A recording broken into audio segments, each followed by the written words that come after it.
آج کے بیان کا جو ٹاپک ہے وہ ہے جنت کی دو چابیاں.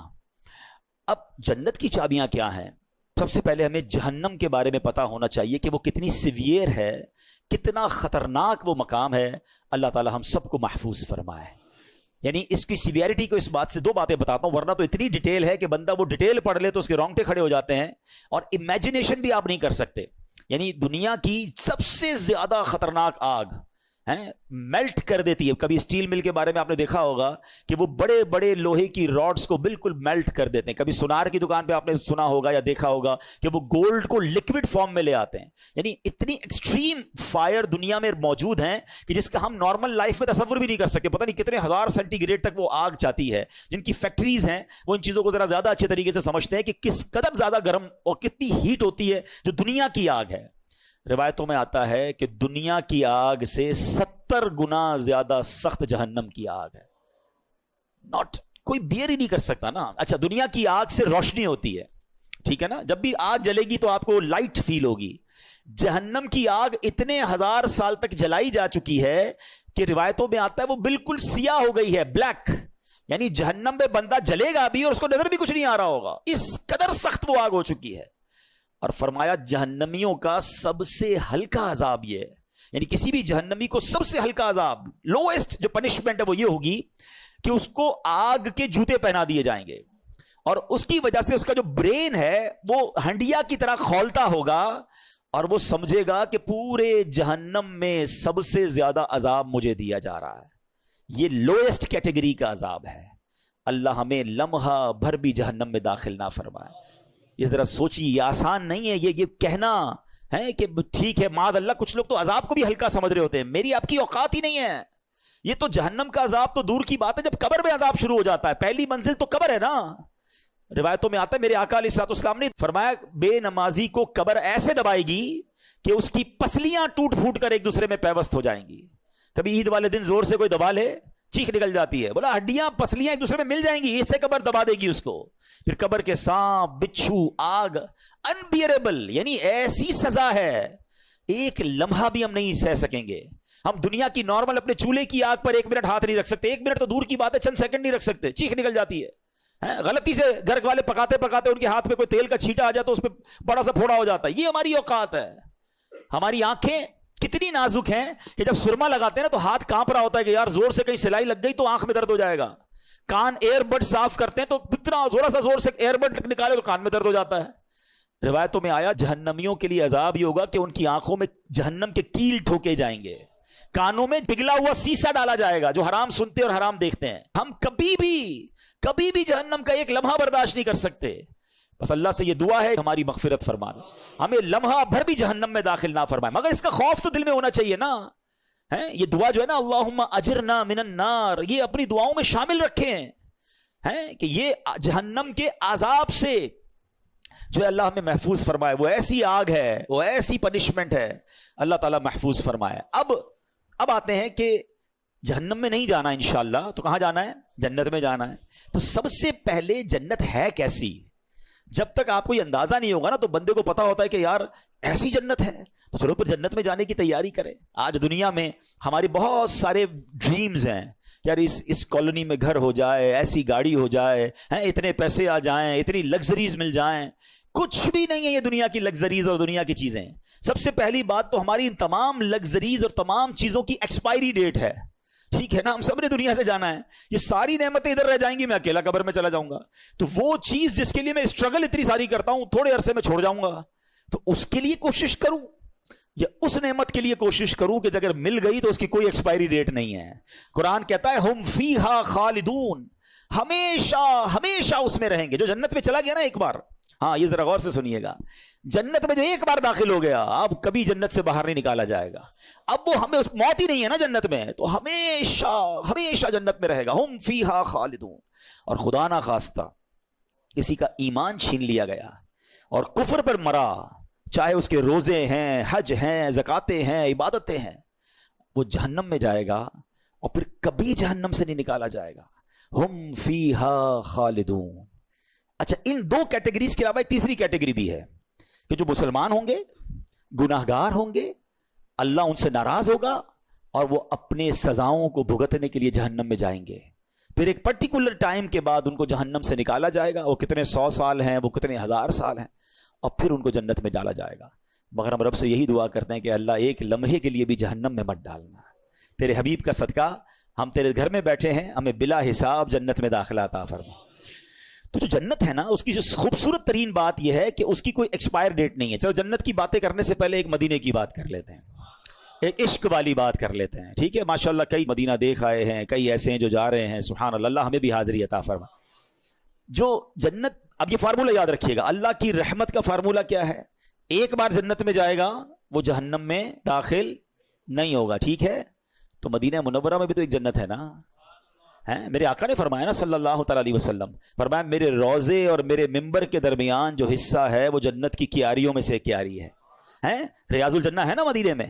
تو جو ایک بار ریاض الجنہ میں چلا گیا, یا اللہ تیری قدرت کا تو فارمولہ یہ ہے, تیری رحمت کا تو معاملہ یہ ہے کہ جو ایک بار جنت میں گیا وہ دوزخ میں جائے گا نہیں. تو سیدی اعلیٰ حضرت بڑی پیاری بات کرتے ہیں. آپ ایک شعر میں کہتے ہیں, جنت میں آ کے نار میں جاتا نہیں کوئی. اللہ تو نہیں فرمایا نا, جنت میں جا کے نار میں جاتا نہیں کوئی. تو اے اللہ جب ہمیں ریاض الجنہ کی حاضری مل گئی ہے تو اب ہمیں جہنم میں داخل نہ فرمانا. تو اللہ کرے کہ ہمیں بار بار مدینے کی حاضری ملے, ہم ریاض الجنہ میں جائیں. اور یاد رکھیے مدینے میں صرف یہ ایک وادی جنت کی وادی نہیں ہے, یہ ایک علاقہ سے نہیں ہے. میرے آقا نے ایک وادی کے بارے میں فرمایا کہ جنت کی وادی ہے, جنت کا پہاڑ فرمایا جبل احد کو, ہے پورا اتنا بڑا پہاڑ, یہ جنتی پہاڑ ہے. چلو عشق والی ایک اور بات سن لو. آقا علیہ الصلوۃ والسلام فرماتے ہیں کہ احد مجھ سے محبت کرتا ہے, میں احد سے محبت کرتا ہوں, اور یہ میرے ساتھ جنت میں جائے گا. اب علماء نے بڑی پیاری ڈیبیٹ کی ہے اس میں. احد تو پہاڑ ہے نا, پہاڑ نبی پاک سے محبت کرے وہ جنت میں جائے, امتی محبت کرے کیسے دوزخ میں جائے گا؟ سچی محبت کر لو, سچا پیار کر لو, سچی غلامی اختیار کر لو, پھر انشاءاللہ جنت ہی ملنی ہے انشاءاللہ. میرے پیر و مرشد امیر اہل سنت کیسی حوصلہ افزائی والی بات فرماتے ہیں. آپ فرماتے ہیں, آقا کا گدا ہوں اے جہنم تو بھی سن لے, آقا کا گدا. اچھا, لفظ گدا پر بھی کچھ لوگ کنفیوز ہو جاتے ہیں. یہ فارسی کا لفظ ہے. گدا کے معنی ہے بھکاری کے, غلام کے, منگتے کے, کہ میں نبی پاک کے در کا منگتا ہوں, اے جہنم تو بھی سن لے. آقا کا گدا ہو اے جہنم تو بھی سن لے, وہ کیسے جلے جو کہ غلام مدنی ہو. سبحان اللہ. اب آئیے کچھ جنت کی ڈیفینیشن وہ ہے کیسی. حدیثوں میں اور قرآن میں جنت کو بہت ڈیٹیل میں بیان کیا گیا, اتنی تفصیل بیان ہوئی ہے, سنتے جائیے اور ایمان تازہ کرتے جائیے. سیدنا ابو ہریرہ رضی اللہ تعالیٰ سے روایت ہے کہ نبی پاک علیہ الصلوۃ والسلام نے فرمایا, جنت کی زمین سفید ہے, اس کا میدان کافور کی چٹانوں کا ہے, اس کے گرد ریت کے ٹیلوں کی طرح مشک کی دیواریں ہیں, اور اس میں نہریں جاری ہیں. ایک حدیث پاک میں ہے, اس کی ایک اینٹ سونے کی ہے, ایک اینٹ چاندی کی ہے, اس کا گارا مشک کا ہے, اس کی کنکریاں, ہمارے روڈ پہ کنکریاں ہوتی ہیں نا, فرمایا جنت کی کنکریاں موتی اور یاقوت کی ہیں, اور اس کی مٹی زعفران کی ہے. ہائے ہائے, کیسی تعمیرات ہیں کہ ایک اینٹ سونے کی, ایک اینٹ چاندی کی. دیکھا ایسا کوئی دنیا میں محل, کوئی گھر دیکھا؟ آگے سنیے. سیدنا ابو ہریرہ رضی اللہ تعالیٰ فرماتے ہیں کہ نبی پاک علیہ الصلوۃ والسلام نے فرمایا, مسلم شریف کی حدیث, اللہ تعالیٰ نے ارشاد فرمایا کہ میں نے اپنے نیک بندوں کے لیے ایسی ایسی نعمتیں تیار کر رکھی ہیں جن کو کسی آنکھ نے نہ دیکھا, نہ اس کی خوبیوں کو کسی کان نے سنا, اور نہ ہی کسی انسان کے دل پر اس کی ماہیت یعنی اس کی امیجنیشن ہو سکتی ہے, نہ اس کا خیال گزرا. اب صرف اس ایک حدیث سے آپ جنت کو سمجھنے کی کوشش کریں. اگر میں آپ کو کہوں کہ دنیا کا سب سے لگژری ہاؤس کون سا ہے, تو فوراً آپ کے دماغ میں کوئی بہت بڑا محل جناب جس کے بہت سارے کمرے ہوں گے, لگژریس آپ کوئی جگہ دیکھ لیں گے. اچھا, دماغ میں نہیں آئے گا, آپ انٹرنیٹ پہ سرچ کر لیں گے کہ دنیا کا سب سے ایکسپینسو گھر کون سا ہے. میں کہوں گا بتائیے دنیا کا سب سے مہنگا کھانا اور جناب لگژری فوڈ کون سا ہے, یا تو آپ کے دماغ میں کچھ نعمتیں آ جائیں گی, یا آپ انٹرنیٹ پہ سرچ کر لیں گے. اچھا, دنیا کا سب سے اچھا ایئر کرافٹ کون سا ہے, دنیا کی سب سے اچھی گاڑی یا جناب بوٹس کون سی ہے, جو بھی لگژری چیز ہے یا تو وہ آپ کے دماغ میں ہے یا آپ اس کو انٹرنیٹ پہ سرچ کر کے دیکھ سکتے ہیں. ایسا ہی ہے نا. مگر یہ اس سے بھی اوپر کی بات ہے, فرمایا دماغ میں آ ہی نہیں سکتی ہے, نہ کسی آنکھ نے دیکھا, نہ کسی کان نے سنا. اللہ نے ایسی نعمتیں تیار کر رکھی ہیں. تو ٹرائی ٹو امیجن، یعنی دنیا کی سب سے قیمتی چیز وہ بھی میری آنکھ نے دیکھ لی یا کان نے سن لی یا دل پر خیال آ چکا ہے، اللہ نے جنت اس سے بھی وراء الورا تیار رکھی ہے، تو پھر ذرا سوچئے وہ جنت کیسی ہوگی۔ ایک اور خوبصورت میں آپ کو ڈیٹیل بتاتا ہوں، تفسیر قرآن صراط الجنان میں مفتی قاسم صاحب نے اس کو اور اچھے انداز میں بیان کیا۔ یاد رہیے حضرت عبداللہ ابن عباس کی ایک روایت ہے کہ جنتیں 8 ہیں، ٹھیک ہے، اور ان کے نام کیا کیا ہیں، 8 جنتوں کے نام سن لیں: دار الجلال، دار القرار، دار السلام، جنت عدن، جنت ماوا، جنت خلد، جنت الفردوس اور جنت نعیم، یہ 8 جنتیں ہیں۔ جنت عدن کے بارے میں حضرت انس رضی اللہ تعالیٰ سے روایت ہے کہ نبی پاک علیہ السلام نے فرمایا، جو میں نے ابھی حدیث بیان کی نا کہ کنکریاں موتی کی ہیں، یاقوت کی ہیں، ایک اینٹ جو ہے وہ سونے کی ہے، ایک چاندی کی، جنت العدن کی تفصیل تھی۔ اور اسی طرح نبی پاک علیہ السلام فرماتے ہیں کہ جب اللہ تعالیٰ نے جنت عدن کو پیدا فرمایا تو اس میں وہ چیزیں پیدا فرمائیں جنہیں نہ کسی آنکھ نے دیکھا، نہ کسی کان نے سنا، نہ کسی انسان کے دل میں خیال آیا۔ پھر اللہ تعالیٰ نے جنت عدن سے کہا مجھ سے کلام کر، تو جنت کیا کہتی ہے؟ قد افلح المؤمنون، بے شک ایمان والے کامیاب ہو گئے۔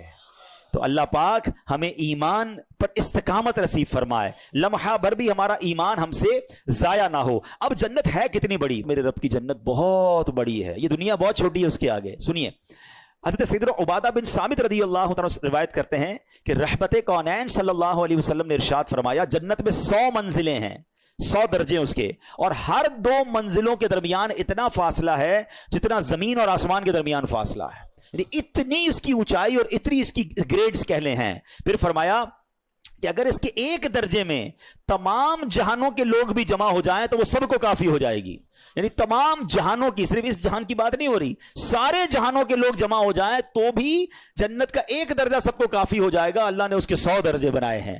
اچھا پھر سنیے، اب لباس کیسا ہوگا؟ لوگ یہاں پر بڑے مہنگے مہنگے لباس دے کر دل چھوٹا کر لیتے ہیں، برانڈڈ لوگ لباس پہنتے ہیں، میرے پاس نہیں ہے، دل چھوٹا نہ کیا کرو۔ میں آپ کو ایک اور خوبصورت کمپیریزن ابھی تھوڑی دیر بعد بتاؤں گا۔ جنت کا لباس کیسا ہے؟ قرآن کیا کہتا ہے؟ یحلون فیہا من اساور من ذہب ویلبسون ثیابا خضرا من سندس واستبرق، وہ اس میں سونے کے کنگن پہنائے جائیں گے اور سبز کپڑے قریب اور کنادیس کے پہنیں گے۔ اللہ اکبر، اتنے خوبصورت کپڑے ہوں گے۔ حضرت سیدنا کعب فرماتے ہیں کہ اگر اہل جنت کے کپڑوں میں سے ایک کپڑا آج پہن لیا جائے تو اس کی طرف سے دیکھنے والے کی نگاہ ختم ہو جائے گی، اچک لی جائے گی، اس کی نگاہ باقی نہیں بچے گی، اتنا خوبصورت اور چمکدار وہ لباس ہوگا، اور آج کے لوگوں کی بینائیاں اسے برداشت نہیں کر سکتی۔ ایسا لباس جنتیوں کو پہنایا جائے گا۔ اچھا جنتیوں کی عمر کتنی ہوگی؟ کوئی بچہ بھی دنیا سے انتقال کر جاتا ہے، کوئی بوڑھا بھی انتقال کر جاتا ہے، مگر سنو جنت میں سب کی عمریں 30 سال کی ہوں گی، جتنے جنتی ہوں گے سب 30 ایئرس کے ہوں گے۔ اور ایک اور خوبصورت بات یہ ہے کہ جنتی آپس میں جب ملیں گے نا تو ان میں آپس میں رشتہ دار بھی ہوں گے۔ کیسا منظر ہوگا جب انشاءاللہ جنت میں جائیں گے تو اپنے ماں باپ سے ملیں گے، اپنے دادا دادی سے ملیں گے، بچپن میں جن کو دیکھا ہی نہیں ان سے بھی اللہ نے چاہا اللہ کرے انہیں بھی اللہ جنت نصیب کرے، ہمیں بھی نصیب کرے۔ وہ کیسی خوبصورت ملاقات ہوگی۔ اور سچی بات تو یہ ہے عاشق رسول کی نگاہیں تو وہاں بھی نبی پاک کو تلاش کر رہی ہوں گی۔ یقین کریں بڑی تمنا ہے کہ آقا کا دیدار کریں۔ کیسا منظر ہوگا؟ آپ صدیق اکبر کا جلوہ دیکھیں گے، حضرت عمر فاروق کو دیکھیں گے، حضرت عثمان غنی کو دیکھیں گے، ہمارے دلوں کا قرار مولا علی کو دیکھیں گے۔ اللہ اکبر، امام حسن اور حسین کیسی شخصیات ہیں کہ ہم جیسے گناہگار انہیں بھی دیکھیں گے۔ یہ تصور ہی کیسا ہے کہ سوچئے تو صحیح کس کس سے ملاقات ہوگی۔ اللہ کے نبی حضرت ابراہیم وہاں ہوں گے، حضرت موسیٰ کلیم اللہ ہوں گے، حضرت آدم جن کی ہم اولاد ہیں ان کو بھی تلاش کر کے ان کے پاس جائیں گے کہ حضور آپ کے صدقے ہم دنیا میں آئے۔ سوچ سوچ کے ہی بندے کا ایمان تازہ ہو رہا ہوتا ہے کہ کیسی ملاقات ہوگی، وہ میٹنگز کیسی ہوں گی، کدھر کدھر جائیں گے اور انشاءاللہ وہ نظارے دیکھیں گے۔ اور سبحان اللہ، آج کل لوگ بڑے فوڈ لور ہوتے ہیں، آؤ بتاتا ہوں جنت میں کھانا کیسا ہوگا۔ قرآن کہتا ہے وَفَاكِهَةٍ مِّمَّا يَتَخَيَّرُونَ وَلَحْمِ طَيْرٍ مِّمَّا يَشْتَهُونَ، اور میوے جو پسند کریں اور پرندوں کا گوشت جو چاہیں، یعنی جو چاہیں گے امیجن کریں گے اور وہ کھانا سامنے آ جائے گا۔ اچھا کھانا تو آ جائے گا لیکن کمال دیکھو، آج آپ کو جو بھی دنیا کی اچھی چیز پسند ہے، کسی کو بریانی پسند ہے تو کسی کو جناب سالن پسند ہے، جو بھی آپ کو پسند ہے، جب بھی وہ آپ کے سامنے آتا ہے اور آپ کو بھوک بھی لگی ہے آپ دل سے کھاتے ہیں، مگر جیسے جیسے کھاتے جاتے ہیں نا ذائقہ کم ہوتا جاتا ہے کیونکہ پیٹ بھرتا جاتا ہے، اور اگر پیٹ بھر جائے تو آپ دوبارہ کوئی رکھ دے تو آپ کچھ بھی نہیں کھا سکتے، آپ کہ میں نے کھانا کھا لیا ہے۔ مگر ایسا نہیں ہوگا۔ جنت میں کیا ہوگا سنو، آقا علیہ الصلوۃ والسلام فرماتے ہیں جنتیوں میں جو سب سے نچلے درجے کا جنتی ہوگا نا، لوئسٹ کیٹیگری کا، فرمایا وہ جس کے ساتھ 10,000 خادم ہوں گے۔ اتنے سارے نوکر دیکھ کر پریشان ہو جاتے ہیں نا یار, ایک بندے کے اتنے اتنے امپلائیز ہیں. سب سے نچلے درجے کے جنتی کے 10,000 خادم ہوں گے, اور ہر خادم کے ہاتھ میں 2 پیالے ہوں گے, ایک پیالہ سونے کا ہوگا, ایک چاندی کا ہوگا. ہر پیالے میں کھانے کی ایسی قسم ہوگی جو دوسرے میں نہیں ہوگی, یعنی every thing is different than اندر ون. اور فرمایا وہ آخر سے بھی, یعنی اس کی آخر سے بھی ایسے ہی کھائے گا جیسے پہلے سے کھائے گا, یعنی ہر نوالے میں اس کو نئی لذت مل رہی ہوگی, اس کی لذت کم نہیں ہوگی. اللہ اکبر. اب بندہ کسی پرندے کی خواہش کرے گا, اڑتا ہوا پرندہ بھن کر اس کے سامنے آ جائے گا. اللہ اکبر. اب ذرا غور کیجئے, اب کھانا تو کھا لیا, ہضم کیسے ہوگا؟ آج کے دور میں تو ہمیں واش روم کی ضرورت پڑتی ہے, یہ بھی ایک پاکیزگی کے معاملات ہو جاتے ہیں, گندگی کے معاملات ہوتے ہیں. فرمایا جنت میں کوئی اس طرح کی حاجت نہیں ہوگی. ایک خوشبودار ڈکار آئے گی اور سارا کھانا ہضم ہو جائے گا. ہلکا سا پسینہ نکلے گا, وہ بھی خوشبودار ہوگا, اور تمام چیزوں سے بندہ فارغ ہو جائے گا. ان تمام حاجتوں کی اسے ضرورت نہیں ہوگی. جنتیوں کو جنت میں پاکیزہ شراب بھی پلائی جائے گی. کیسا مشروب ہوگا؟ اللہ اکبر. یطوف علیہم ولدان مخلدون. قرآن کہتا ہے ان کے گرد پھریں گے ہمیشہ رہنے والے لڑکے, باکواب و اباریک, اور آفتاب اور جام ان کے سامنے ہوں گے, وکأس من معین, اور ان کے سامنے بہتی شراب, لا یصدعون عنہا ولا ینزفون. ان کو پی کر نہ درد سر ہوگا نہ مدہوش ہوں گے, کوئی ہوش میں فرق نہیں آئے گا. یعنی ایسی پاکیزہ شراب ہوگی کہ جو انسان کو مدہوش نہیں کرے گی بلکہ اس کی لذت ملے گی. اچھا جناب, دنیا میں ایک اور لگژری کیا ہے یار, اس ملک کا موسم بڑا اچھا ہے, ویدر انجوائے کرنے چلتے ہیں. آؤ بتاتا ہوں جنت کا موسم کیسا ہوگا. اللہ نے کتنی ڈیٹیل میں قرآن میں جنت کو بیان کیا ہے. اللہ اپنی نعمت کے بارے میں فرماتا ہے, لا یرون فیہا شمسا ولا زمہریرا. فرمایا نہ اس میں دھوپ دیکھیں گے نہ سخت سردی. یعنی جنت کا موسم بالکل خوبصورت. علماء کہتے ہیں جو صبح کو موسم ہوتا ہے یا شام کا جو موسم ہوتا ہے, ماڈریٹ کلائمیٹ جو ہوتا ہے, جنت کا موسم بھی ایسا ہوگا. جنت کے درخت کیسے ہوں گے؟ میرے آقا فرماتے جنت میں ہر درخت سونے کا ہے, ہر درخت کا تنا جو ہے وہ سونے کا ہے. اچھا پھل کیسے ہوں گے اور پھل سرو کیسے ہوں گے؟ اللہ اکبر. حضرت سیدنا برا بن عازب رضی اللہ تعالیٰ عنہ نے فرمایا کہ اللہ عز و جل کے فرمان وَذُلِّلَتْ قُطُوفُهَا تَذْلِيلًا, اور اس کے گچھے جھکا کر نیچے کر دیے گئے ہوں گے. اس کی تفسیر میں فرماتے ہیں کہ اہل جنت جنت کے پھل بیٹھ کے کھا سکیں گے اور لیٹ کر بھی کھا سکیں گے. یعنی درخت ان کے قریب آ جائے گا اور وہ بیٹھے بیٹھے درخت سے پھل توڑ کر فریش فروٹس جو ہیں وہ جنتی کھا سکیں گے. اللہ اکبر. اب آگے چلیے, جنت میں ایک اور اللہ کی نعمت, وہ جنت کی حوریں ہیں جو اللہ نے نیک بندوں کے لیے تیار کر رکھی ہیں. سیدنا سعد بن ابی وقاص سے روایت ہے, ترمذی کی حدیث ہے. اللہ کے حبیب علیہ الصلوۃ والسلام نے فرمایا اگر جنتیوں میں سے کوئی شخص دنیا کی طرف جھانکے اور اس کے کنگن ظاہر ہو جائیں تو اس کی روشنی سورج کی روشنی کو مٹا دے جیسے کہ ستاروں کی روشنی کو سورج مٹا دیتا ہے. اور فرمایا بے شک حوروں میں سے ہر حور کی پنڈلی کی سفیدی 70 حلوں کے باہر سے نظر آتی ہے, بلکہ اس کی پنڈلی کا مغز تک نظر آتا ہے. آقا فرماتے ہیں کہ اگر ان میں سے کوئی دھاگا ڈالو پھر اسے بند کر دو پھر بھی اس کے باہر سے تمہیں وہ دھاگا نظر آئے گا. تو سبحان اللہ, اللہ نے ایسی جو پاکیزہ حوریں ہیں وہ جنتیوں کے لیے تیار کر رکھی ہیں. تو اے میرے پیارے اسلامی بھائیوں, یہ میں نے بہت فاسٹ جس کو کہیں کہ میں نے اس آپ کو ڈیٹیل کچھ بتائی ہے. 72 حوریں سب سے کم درجے والے جنتی کو ملیں گی, 10,000 کے قریب خادم اس کے لیے ہوں گے. اب ان تمام چیزوں میں ایک اور کمپیریزن پیش کرنے چاہتا ہوں, پھر چلیں گے وہ طریقہ کیا ہے کہ جنت گارنٹیڈ ہو جائے, جنت کی 2 چابیاں کیا ہیں اس کی طرف پھر میں آؤں گا. لیکن ایک بڑی خوبصورت کمپیریزن آپ کو بتانا چاہتا ہوں. دنیا میں ہمیں کچھ چیزوں سے روکا گیا ہے, ٹھیک ہے نا. مرد کو کہا ہے زیور نہیں پہننے, مرد کو زیور الاؤ نہیں ہے, سونے کے چاندی کے زیور, ایک انگوٹھی اور اس کی تفصیل ہے, اس کے علاوہ کچھ بھی نہیں پہن سکتا. اوکے, مرد کو کہا گیا ہے حرام مت کمانا, حرام روزی کے قریب مت جانا, اور اس کے ذریعے بے شک تمہیں اچھے کپڑے نہ مل سکیں, بے شک بڑی رہائش نہ مل سکے. حرام عورت کے قریب مت جانا, بدکاری کے قریب مت جانا, ٹھیک ہے, ان چیزوں سے روکا گیا. شراب پینے سے روکا گیا. آپ مزے کی بات دیکھیں, مجھے اور آپ کو دنیا میں جس جس چیز سے روکا گیا نا اس کا بہترین آلٹرنیٹ جنت میں رب نے تیار کر رکھا ہے. شراب سے روکا, یہ گندی شراب نہ پیو, یہ جہنم میں لے جائے گی. صبر کر لو, اللہ نے جنتیوں کے لیے پاکیزہ شراب تیار کر رکھی ہے. بے پردہ, بے حیا اور تمہاری غیر محرم عورتوں کے قریب بھی مت جاؤ. صبر کر لو, اللہ نے جنت میں حوریں تیار کر رکھی ہیں. حرام روزی کما کر مہنگے کھانے کے پیچھے مت بھاگو, صبر کر لو, اللہ نے تمہارے لیے پاکیزہ جنتی کھانے تیار کر رکھے ہیں. تمہیں شاندار گھر یہاں نہیں بنا سکے, کوئی بات نہیں, صبر کرو, مت مایوس ہو, صبر کر لو. اللہ نے جنت میں تمہارے لیے شاندار محل, ارے کون سا دنیا کا محل ہے جس کی ایک اینٹ سونے کی اور دوسری اینٹ چاندی کی ہے, اللہ نے وہ تیار کر رکھی ہے. مردوں سے کہا زیور مت پہننا, دل چاہتا ہے کچھ لوگوں کا, کوئی پتہ نہیں بریسلیٹ پہنتا ہے, کوئی چینیں پہنتا ہے, مت پہنو بھائی, ادھر تھوڑی دیر کی زندگی ہے, اب جانے والے ہیں. مگر وہاں جائیں گے اللہ نے جنتیوں کے لیے جنتی زیور تیار کر رکھے ہیں. ایچ اینڈ ایوری تھنگ جس چیز سے ہمیں دنیا میں روکا ہے اس کا شاندار عظیم و شان نعم البدل جو ہے جنت میں تیار کر رکھا ہے. اب آپ کی مرضی ہے 50 60 70 سال کی زندگی میں ادھر مزے لینے ہیں, مزے پھر بھی نہیں ملتے, لیکن اگر پھر بھی لینے ہیں, یا وہ ختم نہ ہونے والی جو زندگی ہے جس پہ رب کے وعدے ہیں وہ نعمتیں تمہارا انتظار کر رہی ہیں, تو عقل مند وہ ہے جو شارٹ ٹرم تھوڑی دیر کا پین لیتا ہے اور لانگ ٹرم گین حاصل کرتا ہے. اللہ کرے یہ بات سمجھ آ جائے کہ دنیا میرا امتحان ہے, دنیا میرا ٹیسٹ ہے, اور ڈیسٹنی اور میرا جو ڈیزگنیشن ہے, میرا جو ڈیسٹینیشن ہے, میری جو منزل ہے وہ میری جنت ہے, تو مجھے اس کی تیاری کرنی ہے. اللہ کرے اس دنیا میں آ کر ہم یہ سمجھ جائیں کہ شیطان آئے گا آپ کی طرف بڑھ کر, کبھی پیسوں کی صورت میں آئے گا, کبھی لگزریز کی صورت میں آئے گا, کبھی عیاشی کی صورت میں آئے گا, کبھی حرام کی صورت میں چیزیں لے کر آئے گا. اب آپ نے ادھر ڈیسیشن لینا ہے کہ مجھے دنیا کے حرام کی طرف جانا ہے یا جنت کی نعمتوں کی طرف جانا ہے. عقل مند وہ ہیں جو دنیا میں جیتے اس لیے ہیں کہ میں نے جنت میں جانا ہے, اور یہی بات رب نے قرآن میں فرمائی ہے, الذی خلق الموت والحیات لیبلوکم ایکم احسن عملا. ہم نے موت اور زندگی کو پیدا ہی اسی لیے کیا ہے. قرآن نے خود کہہ دیا کہ ہم نے موت اور زندگی کو پیدا ہی اسی لیے کیا ہے تاکہ دیکھیں تم میں سے کون اچھے عمل کر کے آتا ہے. مسئلہ سمجھ آیا آپ کو؟ ہم دنیا میں ایگزامینیشن ہال میں آئے ہیں. It is actually over examination hall. آپ کہیں یار 60 سال کا ایگزام, 70 سال کا ایگزام. ہاں بھائی, دنیا میں 2-3 گھنٹے کا امتحان ہوتا ہے تو ایک کلاس آپ فارورڈ ہوتے ہیں نا, ٹھیک ہے. یہ 60-70 سال کا ایگزام ہے, جتنی زندگی اتنا ایگزام ہے, مگر اس کا انعام بہت بڑا ہے جس کی کوئی ایکسپائری ڈیٹ ہی نہیں ہے.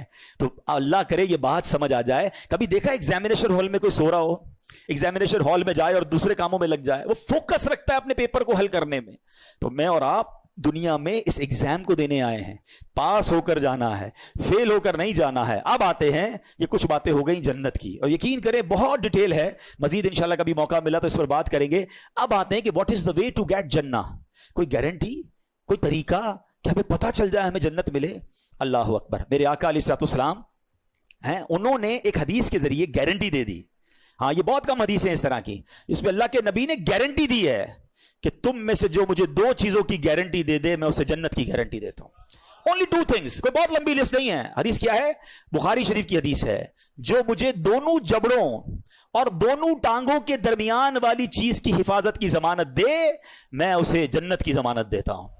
That's it. کیا فرما دیا؟ اب اس کا مطلب کیا ہے؟ اس کی شرح میں علماء نے لکھا کہ 2 جبڑوں کے درمیان کیا ہے؟ زبان, اور 2 ٹانگوں کے درمیان کیا ہے؟ پرائیویٹ پارٹ, شرمگاہ. جو مجھے اپنی شرمگاہ کی ضمانت دے دے کہ حفاظت کرے گا اس کی, اور اپنی زبان کی حفاظت کی مجھے گارنٹی دے, میں اسے جنت کی ضمانت دیتا ہوں. تو اس کا ایک اور دوسرا مطلب یہ بنتا ہے کہ اٹس ناٹ دیٹ ایزی. یہ دونوں چیزوں کو سیکیور کرنا اتنا آسان بھی نہیں ہے. جنت مل رہی ہے نا اس کے بدلے, تو اب سمجھ لیں مقابلہ ہے اس کا ہمارا کہ ہم نے ایٹ اینی کاسٹ ان 2 چیزوں کو غلط استعمال نہیں ہونے دینا. ٹھیک ہے. اچھا, اب یہ جو زبان ہے یہ اتنی خطرناک چیز ہے اور یہ اتنی پیاری چیز بھی ہے. یہ دونوں چیزیں یاد رکھیے گا. زبان نعمت بہت بڑی ہے, مل کر کہیے سبحان اللہ, الحمدللہ, اللہ اکبر. 1 منٹ بھی نہیں گزرا اور آپ اور میں نے پتہ کیا کما لیا. بیٹھے بیٹھے ہمارا پسینہ بھی نہیں نکلا, کیلوریز بھی برن نہیں ہوئی, کھڑے بھی نہیں ہوئے. میرے نبی علیہ الصلوۃ والسلام کے سچے وعدے ہیں, جو ایک بار سبحان اللہ کہے اس کے لیے جنت میں درخت لگ جاتا ہے, الحمدللہ کہے جنت میں درخت لگ جاتا ہے, اللہ اکبر کہے جنت میں درخت لگ جاتا ہے. ذرا کہیے لا الہ الا اللہ. آقا فرماتے یہ افضل ذکر ہے لا الہ الا اللہ, سب سے افضل ذکر لا الہ الا اللہ. یعنی اتنے کمال کی نعمت ہے. اگر اس کی نعمت کو سمجھیں, یہ زبان جنت میں لے جا سکتی ہے, مگر یہی زبان ٹیڑھی چل گئی تو یہ برباد کر سکتی ہے. ٹھیک ہے, پہلے اس کی سیویریٹی سمجھاتا ہوں. امپورٹنس آف ٹنگ سمجھیے گا. ایک شخص 70 سال تک کفر پر زندگی گزارے, کفر کے اندھیرے میں رہے, ایک بار صدقے دل سے کلمہ پڑھ لے, وہ کیا ہو جائے گا؟ مسلمان ہو گیا. کلمہ پڑھا, زبان سے پڑھا نا, ٹھیک ہے, وہ الگ تفصیل ہے کہ جس کی زبان ہی نہ ہو, گونگا ہو, وہ بھی کلمہ پڑھ سکتا ہے, وہ بھی اقرار کر سکتا ہے, لیکن زبان کی اہمیت سمجھا رہا ہوں. پچھلے سارے گناہ معاف ہو جائیں گے اس کے. اور اگر کوئی شخص 40 50 60 70 سال تک مسلمان رہے, نمازیں بھی پڑھے, روزے بھی رکھے, حج بھی کرے, صدقے بھی دے, اور اسی زبان سے ایک بار کفریہ کلمہ کہہ دے, کوئی ایسی گستاخی ہو جائے جو التزام کفر تک پہنچ جائے, تو اس کی ساری عبادتیں ختم, نل اینڈ وائڈ. ابھی میں نے کہا نا, جو ایمان پر جس کا خاتمہ نہیں ہوگا تو جنت میں کیا, جہنم میں ہمیشہ رہے گا, جنت میں جائے گا ہی نہیں. ایک زبان کا جملہ میرا سب کچھ ڈسٹرائے کر سکتا ہے.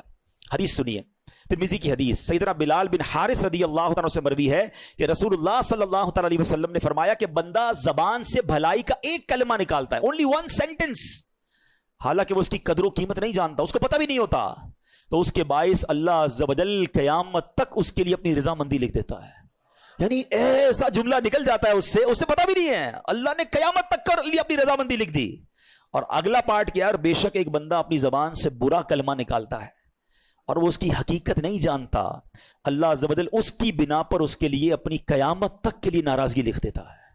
ون سینٹنس تمہیں جنت میں لے جا سکتا ہے, ایک جملہ اللہ ناراض ہو گیا تو وہی جہنم میں لے جانے کے لیے کافی ہے. Try to understand the importance of your tongue. نبی پاک علیہ الصلوۃ والسلام سے ایک بار کسی صحابی نے پوچھا کہ مجھے ایسا عمل بتا دیں کہ میں اپنے اوپر لازم کر لوں. پیارے آقا نے اپنی زبان کی طرف اشارہ کر کے فرمایا کہ اس پر قابو پا لو. اللہ اکبر. اور پھر ایک بار ایک صحابی کہتے ہیں آپ مجھ پر سب سے زیادہ کس چیز کا خوف کھاتے ہیں؟ تو اللہ کے حبیب علیہ الصلوۃ والسلام نے اپنی زبان کی طرف اشارہ کر کے فرمایا اس کا. ہمیں تو فکر ہی نہیں ہے, جو منہ میں آیا بول دیا. حالانکہ آپ ذرا غور کریں نا, اس زبان کی حفاظت کے لیے 32 پہرے دار ہیں, 32 دانت ہیں, پھر زبان پیچھے رکھی گئی ہے. لیکن جب یہ چلتی ہے نا تو 32 پہرے داروں کا پہرا توڑ کر وہ کچھ کر جاتی ہے, گناہوں کی انبار لگا دیتی ہے, لوگوں کے دل توڑ دیتی ہے, ہمیں احساس ہی نہیں ہوتا. وہ پہلے جملہ آپ نے سنا ہوگا نا, پہلے تولو بعد میں بولو. پہلے مومن جو ہوتا ہے نا, بڑی پیاری بات علماء نے کہی کہ مومن کی زبان دل کے پیچھے ہوتی ہے. پہلے وہ دل سے سوچتا ہے پھر بولتا ہے, اور جو منافق ہوتا ہے نا اس کی زبان آگے ہوتی ہے, بول کے پچھتا رہا ہوتا ہے, یار نہیں بولنا چاہیے تھا, یہ میں نے کیا کر دیا. ہم میں سے کئی ایسے ہوں گے جو بول کے کئی بار پچھتائے ہوں گے. چپ رہ کر بندہ نہیں پچھتاتا ہے. تو سوچیے ہم کیا بول رہے ہیں. میری یہ بات کہیں اللہ کی ناراضگی کا سبب تو نہیں بنے گی. میں اگر اس ایک حدیث کو سمجھنے کی کوشش کریں نا کہ ایک جملہ جنت میں جانے کا سبب بن سکتا ہے, ایک جملہ جہنم میں جانے کا سبب بن سکتا ہے, تو مجھے بتائیں کہ جو روز اچھی باتیں کر رہا ہے, قرآن پڑھ رہا ہے, حدیث پڑھ رہا ہے, درود پڑھ رہا ہے, بیان کر رہا ہے, بیان سن رہا ہے, اچھی باتیں کر رہا ہے, لوگوں کو پیار سے گفتگو کر رہا ہے, دل جوئی کر رہا ہے, تو کتنا زیادہ چانس ہے کہ اس کی روٹین میں چونکہ اچھی باتیں ہیں, زبان سے اللہ رسول کا ذکر ہے, تو انشاءاللہ کوئی نہ کوئی جملہ ایسا نکل ہی جائے گا میرے رب کی رحمت سے کہ اس کی بخشش کا سامان بن جائے گا. اور جو پورا دن بری باتیں کر رہا ہے, دوستوں کے ساتھ بیٹھتا ہے تو گالیاں دیتا ہے, کاروبار کرتا ہے تو جھوٹ بولتا ہے, کبھی کسی کو ڈانٹ رہا ہے, کبھی کسی کو جھاڑ رہا ہے, کبھی کسی کا دل توڑ رہا ہے, زبان چلی جا رہی ہے, تو کتنا سیویئر چانس ہے, کتنا ڈینجرس چانس ہے کہ اس کی زبان سے کوئی ایسا جملہ نکل سکتا ہے جو قیامت تک کے لیے اللہ کی ناراضی کا سبب بن سکتا ہے. تو زبان ایمان بھی دلا سکتی ہے, زبان ایمان سے خارج بھی کر سکتی ہے. اچھا یہاں ایک اور بات کر لوں. کچھ لوگ کہتے ہیں شیطان جو ہے نا وہ پتہ نہیں کیسے دماغوں پر قبضہ کرتا ہے. لوگ کہتے ہیں یار ان مولویوں نے جو ہے نا دین بڑا مشکل کر دیا ہے, کیا ایک جملے سے بندہ ایمان سے خارج ہو جائے گا؟ ایک جملے سے کیا ہوتا ہے بھائی, اللہ معاف کرنے والا ہے. واہ بھائی واہ, ٹھیک ہے چلے میں 2-3 اور مثالیں دے دیتا ہوں. پہلی مثال یہی ہے کہ 60-70 سال کوئی کفر پر رہے اور کلمہ پڑھ لے اس صدق کے دل کے ساتھ, تو مسلمان ہوگا کہ نہیں ہوگا؟ تو 70 سال کی کفر ایک طرف ایک جملے سے مسلمان ہو سکتا ہے, تو کیا ایک جملے سے باہر نہیں ہو سکتا؟ ٹھیک ہے چلیں اور مثال لے لیں, زیادہ تھوڑی اور مثالیں سمجھا دیتا ہوں. ایک عورت اجنبی جا رہی ہے, میرا کوئی رشتہ نہیں ہے اس سے, 2 مرد 2 گواہوں کی موجودگی میں چند جملے ہی کہنے نا. نکاح میں کیا ہوتا ہے, ایجاب و قبول ہی ہے نا. وہ عورت جس سے کوئی رشتہ نہیں, چند جملوں سے کیا ہو گئی؟ زوجہ بن گئی, بیوی بن گئی, پردہ بھی ختم ہو گیا. اچھا اسی عورت کے ساتھ 50 سال گزار لیے, کئی بچے ہو گئے, وہ دادی بن گئی, نانی بن گئی, چند جملے کہہ دیے, کیا ہوگا؟ طلاق کے جملے کہے تو گئی نا, غیر ہو گئی نا. یار اتنا پرانا رشتہ چند جملوں سے ختم. ٹرائی ٹو انڈرسٹینڈ زبان کیا چیز ہے. چند جملوں سے غیر کو اپنا کر سکتی ہے اور چند جملوں سے اپنے کو غیر کر سکتی ہے. ٹھیک ہے, تو بہت ساری چیزیں ہم زندگی میں کر رہے ہوتے ہیں, اس میں سمجھ آ رہی ہوتی ہے. اس معاملے میں بندہ شیطان کہتا ہے نہیں یار کچھ نہیں ہوتا, کچھ ارے توبہ کر لو بھائی, اگر زبان سے نکل گیا ہے تو کیوں ضد کر رہے ہو, اور سمجھو اس بات کو. اچھا دنیا میں چلیں, میں کئی ممالک کی آپ کو مثال دوں گا, عقل مندوں کے لیے اشارہ کافی. ہمارے ملک میں بھی آپ کچھ اداروں کے بارے میں بات نہیں کر سکتے, کچھ شخصیات کے بارے میں بات نہیں کر سکتے. آپ بات کریں آپ کو پکڑ لیا جاتا ہے. کئی ملکوں میں قانون ہے. تو آپ کہیں یار جملے ہی تو کہتے بھائی, تو بھائی جملے نہیں کہہ سکتے نا, منع ہے, ان کے قوانین ہیں. تو ٹھیک ہے ان کے قوانین پر آپ عمل کریں. ٹھیک ہے, آپ کاروباری لوگ بیٹھے ہیں, آپ نے کسی کا کہا یار ٹھیک ہے بھائی یہ سودا میں نے لے لیا آپ سے, یہ پلاٹ میں نے خرید لیا, یا میں نے کپڑا آپ سے خرید لیا ہے, ڈیل کر لیا, آپ نے ایکسپٹ کر لیا. 1-2 مہینے بعد ریٹ نیچے چلا گیا, آپ کہیں یار کس بات کا سودا بھائی, جملہ ہی تو کہا تھا. نہیں زبان پکی بھائی, کاروبار کہتے ہی اسی کو ہیں, منہ سے نکل گیا تو کرنا پڑے گا. ادھر سمجھ آ رہا ہے سب. شریعت کے معاملے میں نہیں یار ایک جملے سے کیا ہوتا ہے. تو کمال یہ ہے کہ شیطان غلط کہہ کر بھی ماننے نہیں دیتا, مسٹیک کو بھی ایکسپٹ نہیں کرنے دیتا, توبہ بھی نہیں کرنے دیتا. تو شریعت کے قوانین کو سمجھیں. جب دنیا میں ہم ایک ایک جملے کی اہمیت کو سمجھتے ہیں اور وہاں نہیں سمجھتے, تو یہ بات ہمیں سمجھنی ہوگی. اور زبان کی امپورٹنس اور اس کی اہمیت کو سمجھیے. اب زبان سے ہونے والے گناہ سب پتہ ہے ہمیں. مطلب میں کوئی ایسی نئی بات نہیں کرنے آیا, میں تو صرف انڈیکیٹ کرنے آیا کہ سمجھو یہ 2 چیزوں کی گارنٹی دینی ہے, ان 2 چیزوں کو سیکیور کرنا ہے. گناہ کیا کرتے ہیں؟ جھوٹ بولتے ہیں. اور جھوٹ کتنا بڑا گناہ ہے؟ اللہ کے حبیب علیہ الصلوۃ والسلام فرماتے ہیں, حدیث پاک کا مضمون ہے, بندہ جب جھوٹ بولتا ہے تو اس کے منہ سے ایسی بدبو نکلتی ہے کہ فرشتہ 1 میل دور ہو جاتا ہے. پتہ نہیں جھوٹ بول بول کے کتنے رحمت کے فرشتے دور کر دیے ہم نے. پھر کہتے ہیں گھر میں برکت نہیں ہے, دکان میں برکت نہیں ہے. ارے بھائی جھوٹ تو ختم کرو. حدیث پاک میں فرمایا جھوٹ انسان کو رسوا کر دیتا ہے اور چغلی عذاب قبر کا سبب بنتی ہے. میں ایک اور آپ کو بات بتاؤں, جھوٹ اتنی خطرناک چیز ہے, جن لوگوں کی بہت زیادہ جھوٹ بولنے کی عادت ہے نا, جھوٹا مضطرب رہتا ہے, کنفیوز, آلویز ان ٹینشن. وجہ پتہ کیا ہوتی ہے؟ وہ جھوٹ بول بول کے اتنا جھوٹ بول دیا ہوتا ہے کہ وہ اپنا جھوٹ سنبھال رہا ہوتا ہے. اور نوکری والے جس طرح جھوٹ بول رہے ہوتے ہیں, بھائی کیوں جناب 2 دن چھٹی کی؟ وہ نانی بیمار تھی. اچھا, پھر 3 دن چھٹی کی, اب کیوں نہیں ہے؟ وہ نانی کا انتقال ہو گیا. اب ساری زندگی یاد رکھنا ہے کہ آفس میں نانی مر چکی ہے, اب دوبارہ بیمار نہیں ہو سکتی نانی. جھوٹ بولا نا, فائل سنبھالو. کدھر رہتے ہو بھائی؟ اچھا, رہتا بیچارہ گارڈن میں ہے یا لیاری میں ہے. اب دوستوں میں شیخی بگار نہیں ہے, میں ڈیفینس میں رہتا ہوں.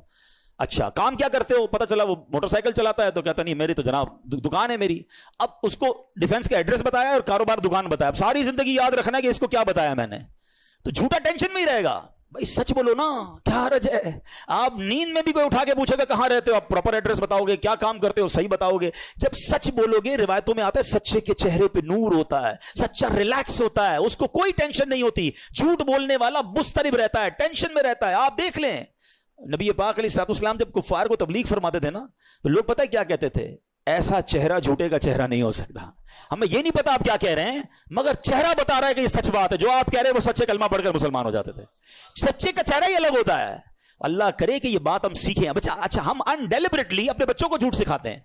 کیا سکھاتے ہیں؟ گھر پہ فون آیا, بیٹا کہہ دو ابو نہیں ہے. ارے ابو ہی کہہ رہے ہیں ابو نہیں ہے, ابو سو رہے ہیں, ابو جاگ رہے ہیں, کہہ رہے ہیں سو رہے ہیں. اچھا, بچے کو ہم یہ تو کہہ رہے ہیں کہ وہ ابو کے سامنے جھوٹ بول رہا ہے, لیکن پتہ کیا ہوتا ہے؟ اس کا نقصان ابو کو ہی آگے جا کے ہوتا ہے. جب وہی بچہ بڑا ہو جاتا ہے نا, پھر ابو کو گھما رہا ہوتا ہے. نہیں ابو میں ادھر نہیں گیا تھا, میں تو دوستوں میں تھا, تو میں تو ادھر تھا. آپ نے شروع سے اس کی ٹریننگ کی ہے جھوٹ بولنے کی. بچپن سے سکھائیں کہ بیٹا کسی حال میں جھوٹ نہیں بولنا ہے. بھول گئے غوث اعظم کا واقعہ تھا, ماں نے کیا کہا تھا؟ جھوٹ مت بولنا. ڈاکوؤں سے بچ گئے نا. تو یہ سمجھنا ہے کہ سچ بولنا ہے. پھر اسی زبان سے غیبت کرتے ہیں. یہ مسلمان بھائی کا گوشت کھانے کے مترادف ہے. اچھا, غیبت کا معنی ہی لوگوں کو نہیں پتا ہے. ہاں چلو آج غیبت کا معنی بھی بتا دیتا ہوں, کیونکہ جس کو کہو نا یار آپ غیبت کرتے ہیں, تو کہتا ہے بھائی میں سچ تو بول رہا ہوں, میں تو اس کے منہ پہ بھی کہہ سکتا ہوں, میں کون سا جھوٹ بول رہا ہوں. تو پہلے آج یہ سمجھ لیں کہ غیبت ہوتی ہی سچ ہے, جھوٹ نہیں ہوتی ہے. ہاں, یہ وہ سچ ہے جو حرام ہے, یہ بھی سمجھ لیں آپ. ہر سچ بولنے والا نہیں ہوتا ہے. اب آپ کہیں گے ابھی تھوڑی دیر پہلے مولانا صاحب کہہ رہے تھے سچ بولنا اور یہ سچ حرام ہے. ہاں, تو یہ تو بات ہے, علم دین سے دوری اتنی ہے کہ پتہ ہی کچھ نہیں ہے. اب سنیے, نبی پاک علیہ الصلوۃ والسلام نے خود بتایا, تمہیں معلوم ہے غیبت کیا چیز ہے؟ آقا علیہ الصلوۃ والسلام خود سوال کر رہے ہیں. لوگوں نے عرض کی اللہ اور اس کا رسول اس کا بہتر علم جانتے ہیں. ارشاد فرمایا غیبت یہ ہے کہ تم اپنے بھائی کے بارے میں ایسی بات کہو کہ جو اسے بری لگے.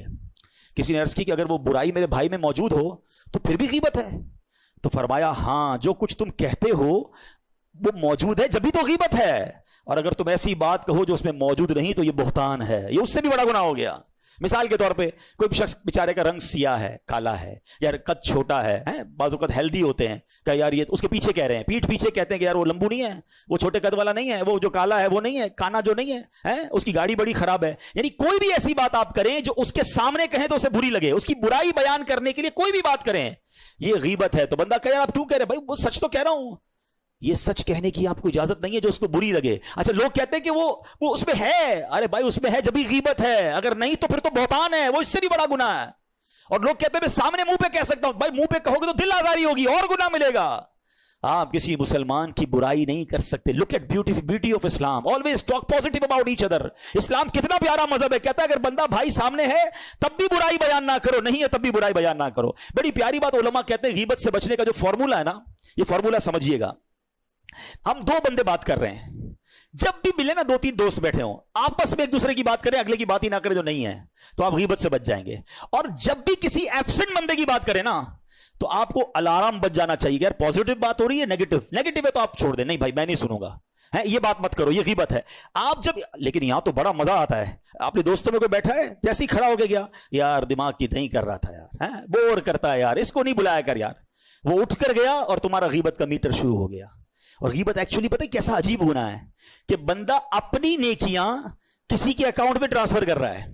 یعنی کمال دیکھو، روزہ میں نے رکھا، تراویح میں نے پڑھی، شب قدر میں آ کر بیان ہم نے سنا، 2-1.5 گھنٹے بیٹھ کر صلاۃ التسبیح پڑھی، اور ابھی باہر نکل کر کھڑے ہو کے 2 آدمی نے دیکھا نہیں آیا نا اجتماع میں. ابھی یہ بھی ہوگا. شیطان ہماری عادت ہے، بلایا تھا اس کو کہیں اور دعوت پہ بلاتے، سحری میں آ جاتا، نہیں آیا اجتماع میں، بس اس کی عادت ہی ایسی ہے. جتنی نیکیاں کمائی تھی نا، وہ جو نہیں آیا اس کو گھر بیٹھے آپ کی نیکیاں ٹرانسفر ہو گئی فری میں. کمال ہے یار، یہ کتنی بڑی بے وقوفی ہے، یہ کتنی بری عادت ہے کہ میں اپنی نیکیاں، پہلے تو نیکیاں کروں اور پھر نیکیاں ساری کی ساری وقت ٹرانسفر کر دوں. میں تو کہتا ہوں اللہ کرے کوئی ایسا فارمولا بن جاتا، جو ہو تو نہیں سکتا، میں ازمپشن دے رہا ہوں کہ مزہ یہ آتا کہ ادھر میں غیبت کرتا، ادھر 5,000 میرے اکاؤنٹ سے آن لائن اس کے اکاؤنٹ میں ٹرانسفر ہو جاتے ہیں. پھر میں دیکھتا کون غیبت کرتا ہے. او ہو ارے 5,000 علی ابا نہ، آئندہ نہیں کرنی غیبت ماں کے کوئی جی. ادھر نیکیاں جا رہی نا، اس کی اہمیت نہیں پتا.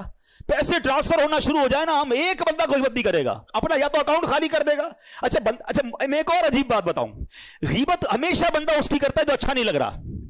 ایسا ہی نا، پسند نہیں ہے تبھی تو غیبت کر رہے ہو آپ، اس کی پسند بھی نہیں ہے اور نیکیاں بھی بھیج رہا ہوں. کتنی عجیب بات ہے کہ آپ کو وہ اچھا بھی نہیں لگ رہا اور آپ اس کو روز نیکیاں ٹرانسفر کر رہے ہو. امام اعظم ابو حنیفہ کمال کی شخصیت ہیں، اتنے عقل مند تھے، کہتے میں نے کبھی زندگی میں کسی کی غیبت کی نہیں ہے، لیکن اگر کرتا نا تو اپنی ماں کی غیبت کرتا. بڑوں کی بڑی بات ہے. کہتے اپنی نیکیاں اپنی ماں کو ہی بھیجتا نا، کسی غیر کو کیوں بھیجتا.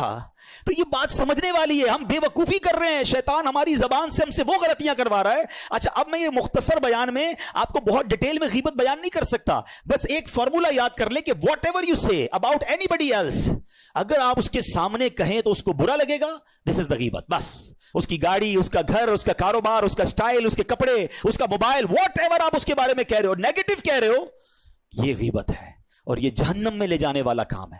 اور زبان سے یہ اتنی عام ہے، میں آپ کو مشورہ دوں گا، دیکھیں تھوڑا سا ریسرچ کیا کریں. آپ یہ نہ سمجھیں کہ آپ ایک بیان سن لیا، اس کا 5 منٹ غیبت پر بات ہو گئی، آپ غیبت کو سمجھ گئے.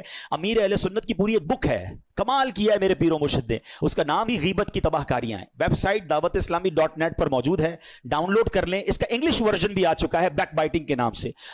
آپ نے 1400 ایگزامپلز دی ہیں اس کتاب میں کہ کیسے کیسے ہم غیبت کرتے ہیں. عالم دین عالم کی غیبت کیسے کر سکتا ہے، ناتخواں کی غیبت کیسے کر سکتا ہے، ساس بہو ساس، اللہ معاف کرے ان کا تو جو غیبت. ہماری عورتیں تو فون اٹھائیں 1 گھنٹہ بات کریں تو پتہ نہیں 500 غیبتیں کر چکی ہوں گی. کیوں دوسرے کے بارے میں بات کرنا ہے؟ میری بہنیں بھی یہ بیان سن رہی ہوں گی، خدا را اپنی نیکیاں سنبھالو، ایسا نہ ہو قیامت کے دن اکاؤنٹ ہی خالی ہو، کسی کے کپڑوں پر تو کسی کے فرنیچر پر تو اس کے بچے پر. ارے اپنی آپس کی بات کرو نا، کیوں؟ اور آج بھی کسی تیسرے کی بات کیوں کرتے ہیں ہم؟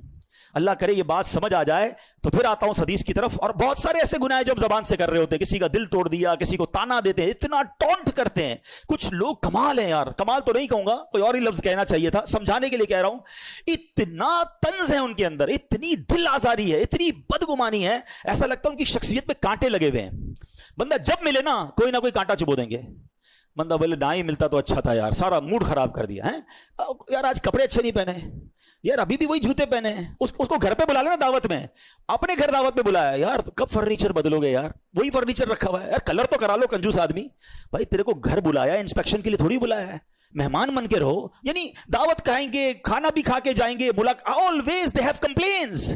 آپ سوچیں وہ کتنا گناہ کما رہے ہیں. یہ بات سمجھیے. اب میں بہت عجیب سی بات کرنے جا رہا ہوں، اس لیے پہلے ہاتھ جوڑ رہا ہوں، بہت پہلے ہاتھ جوڑ رہا ہوں. میں بزرگوں سے بات کرنا چاہتا ہوں، بالخصوص بعض بزرگ بہت زیادہ دل آزاری کرتے ہیں.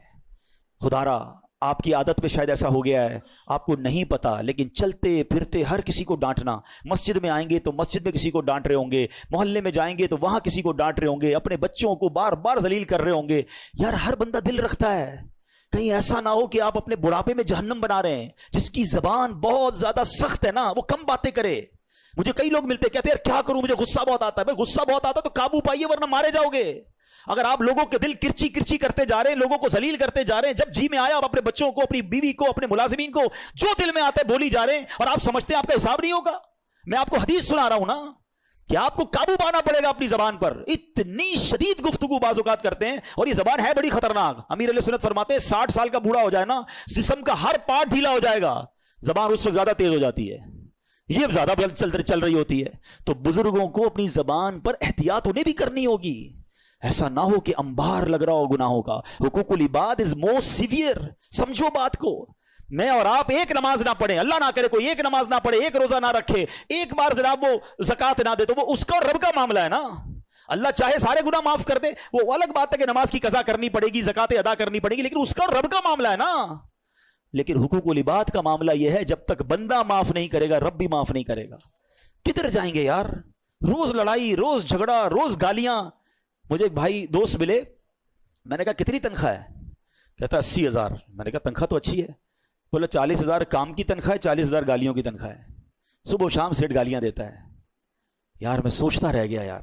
کہتا کیا کروں, چھوڑ دوں گا تو دوسری جاب نہیں ملے گی. تم گالیاں دیتے ہو یار, آپ کو شرم نہیں آتی جو یہ کام کرتے ہیں؟ وہ غریب اس لیے نہیں چھوڑ رہا کہ اس کی نوکری چلی جائے گی, مگر یہ قیامت کے دن کیا جواب دے گا؟ ساری نیکیاں دینی پڑ جائیں گی اسی نوکر کو. تو یہ جو مظلوم ہوتے ہیں نا, گھبرائے نہیں کرو. جو آپ کو ڈانٹتے ہیں, جو جھاڑتے ہیں, جو جھڑکتے ہیں, دل بڑا رکھو, حساب ملنا ہے. اللہ حوصلہ دے تو معاف کر دیا کرو, لیکن وہ مارے جائیں گے ظالم. تو اللہ کرے یہ بات سمجھ آ جائے. میں بات بہت بڑی کر گیا ہوں, لیکن چونکہ میں خود اس تجربے سے گزرا ہوں, اور مجھے کبھی کبھی رحم آتا ہے. یقین کرو کچھ لوگوں پر رحم آتا ہے کہ یار ان کی زبان ہر وقت غیبت, بدگمانی, لوگوں سے لڑائی جھگڑا, طنز.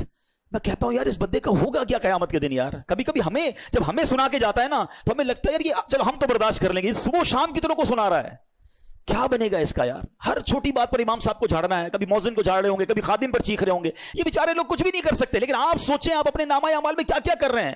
آپ نے کبھی مسجد کا نظام چلایا ہے؟ آتے ہی آرڈر چلانے, پنکھا ٹائم پہ نہیں کھولتے ہو, لائٹ نہیں کھولتے ہو, گھر میں جائے تو گھر والوں کی خیر نہیں, آفس میں جائے تو آفس والوں کی خیر نہیں, سب کی خیر نہیں, آپ کی خیر نہ چلی جائے.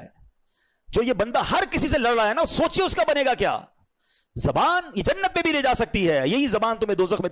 ساری نیکیاں ایک طرف رہ جائیں گی. بندہ کہتا ہے میں نے اتنے حج کیے, اتنی سخاوت کر رہا ہوں, اتنی مسجدیں لاکھوں روپے دین پہ خرچ کرتا ہوں. زبان صحیح چل رہی ہے کہ نہیں؟ لوگوں کے دل آپ سے مطمئن ہے کہ نہیں؟ میں آپ کو صحیح بتاؤں, کچھ لوگوں سے بات کرنے میں ڈر لگتا ہے. یار چھوڑو یار, اس سے بات نہیں کرنی. جب بھی بات کرے گا کوئی نہ کوئی جو نا اس نے ہنگامہ ہی کرنا ہے. آپ سوچیں میں کہیں ایسا تو نہیں. آپ کو پتا میرے آقا علیہ الصلوۃ والسلام کیسے ہیں؟ ہائے ہائے ہائے, اتنے سافٹ, اتنے حلیم, اتنے نرم کہ جس کو جو بات کرنی ہوتی میرے آقا سے بات کر لیتا. بچے بات کرتے, خواتین بات کرتی, گاؤں سے آنے والے لوگ بات کرتے, اتنے ایزی ٹو ایکسس ہے میرے آقا. فرماتے ہیں جب نبی پاک مدینے کی گلیوں میں نکلتے نا, بچے ہاتھ پکڑ لیتے, آقا کو جدھر لے جاتے میرے آقا ادھر چلے جاتے تھے. ہم سے تو بیوی ڈر رہی ہوتی ہے, بات کروں کہ نہیں کروں, صاحب کا موڈ دیکھنا پڑے گا. بلکہ کچھ بیویاں تو اسٹاک ایکسچینج کی پہلے وہ مارکیٹ دیکھتی ہیں, آج پوائنٹ اوپر ہے نیچے ہے, بات کروں نہیں کروں, ڈالر اوپر ہے تو بات کروں گی, ڈاؤن ہے تو نہیں کروں. ارے گھر ہے کہ کوئی آپ نے مارکیٹ بنائی ہوئی ہے, مارکیٹ اچھی ہے تو بیوی بات کرے گی, ورنہ بیوی بات نہیں کرے گی. میرے اوپر ہی سارا غصہ آ جائے گا. بچے ڈر رہے ہیں, ابو سے بات کری, نہیں آج موڈ صحیح نہیں ہے. بیچارہ کسی ملازم کو کوئی کام ہے, مینیجر سے پوچھتا ہے بات کر لوں, نہیں صاحب بہت غصے میں ہے. ارے صاحب مطلب کیوں اپنے آپ کو اپنا اورا ایسا کیوں رکھا ہے کہ لوگ آپ سے ڈر رہے ہیں؟ یار مومن تو آسان ہوتا ہے, جس کو جو بات کرنی ہے مجھ سے بات کرے, مجھ سے خوف نہ کھائے. اگر لوگ مجھ سے خوف کھائیں گے اور میرا رب ناراض ہو گیا تو میں پھر کتنے بڑے خوف میں مبتلا ہو جاؤں گا. نہیں رکھو روب میں لوگوں کو, نہیں رکھو تکلیف میں لوگوں کو, آسانیاں پیدا کریں, سافٹ ہو جائیں. واللہ جو لوگوں کے لیے آسان بنتا ہے اللہ اس کی زندگی آسان کر دیتا ہے. لوگ پل کے بچھاتے ہیں. اور میں آخری بات اس موضوع پہ اور کر دوں, دل تو بہت جلا ہوا ہے اور بھی بہت ساری باتیں یاد آ رہی ہیں. میں آپ کو ایک بات بتا دیتا ہوں, یہ جو طنز کرنے والے ہیں نا, جو لڑنے والے ہیں, جو جھگڑنے والے ہیں, جو دل توڑنے والے ہیں, یہ تنہا رہ جاتے ہیں. جب ان پہ کوئی مشکل وقت آتا ہے نا, ایک بندہ ان کے ساتھ نہیں کھڑا ہوتا. لوگ مجبوری میں ان سے تعلق میں رہتے ہیں, پیسے چاہیے ہوتے ہیں, نوکری چاہیے ہوتی ہے, بچے بھی کہتے ہیں کیا کرے ابا ہے بھائی چلانا پڑے گا. لیکن whenever they become in any big problem, کوئی پرابلم ان پر آتی ہے نا, وہ alone رہ جاتے ہیں. اور جو لوگوں کے لیے آسانیاں کر رہے ہوتے ہیں نا, ان کی مشکل میں ساری دنیا ان کے ساتھ کھڑی ہو جاتی ہے, کیونکہ انہوں نے لوگوں کے لیے آسانیاں کی ہوتی ہیں. تو اگر آپ چاہتے ہیں کہ آپ کے خیر خواہ آپ کے ساتھ رہیں, بی پولائٹ, ہمبل, سافٹ, زبان اچھی استعمال کریں. بہرحال اب آتا ہوں دوسرے پوائنٹ کی طرف, وہ بھی بڑا خطرناک پوائنٹ ہے. کیا فرمایا؟ جو مجھے شرم گاہ کی گارنٹی دے. یاد رکھیے کہ مرد کے لیے دو ہی جائز طریقے ہیں اپنی شرم گاہ کو, جس کی تسکین کرنے کے لیے, اپنی شہوت پوری کرنے کے لیے. وہ ایک بیوی ہے اور ایک شرعی باندی ہے. اب آج کے معاملات میں باندی اویلیبل نہیں ہے, تو آپ کے پاس ایک ہی طریقہ ہے, دیر از نو ادر وے, کہ اپنی شہوت کو بندہ پورا کرے. مگر آج بہت سارے ایسے معاملات ہیں, بہت ساری باتیں میں اشارتاً بات کروں گا کہ خدارا اپنی زندگی کو برباد نہ ہونے دیں. تھوڑی سی خواہش کے لیے, تھوڑی سی لذت کے لیے قابو پائیے اپنے آپ پر. اور ایک بات یاد رکھیے کہ سب سے پہلے نگاہ بہکتی ہے, پھر دل بہکتا ہے, پھر شرمگاہ بہکتی ہے. یہ جو آنکھوں سے حرام دیکھتے ہیں نا، غلط کام زیادہ وہی کرتے ہیں، کیونکہ آنکھ سے دیکھتے ہیں تو اب دل بہک جاتا ہے، اب قابو نہیں رہتا، تو یا تو اپنے ہاتھوں سے حرام کام کر رہے ہوتے ہیں یا کسی حرام کام کی طرف چلے جاتے ہیں۔ یہ جہنم میں لے جانے والا کام ہے، یہ اس قدر بڑا گناہ ہے، یعنی کبیرہ گناہوں میں اس کے بارے میں فرمایا گیا۔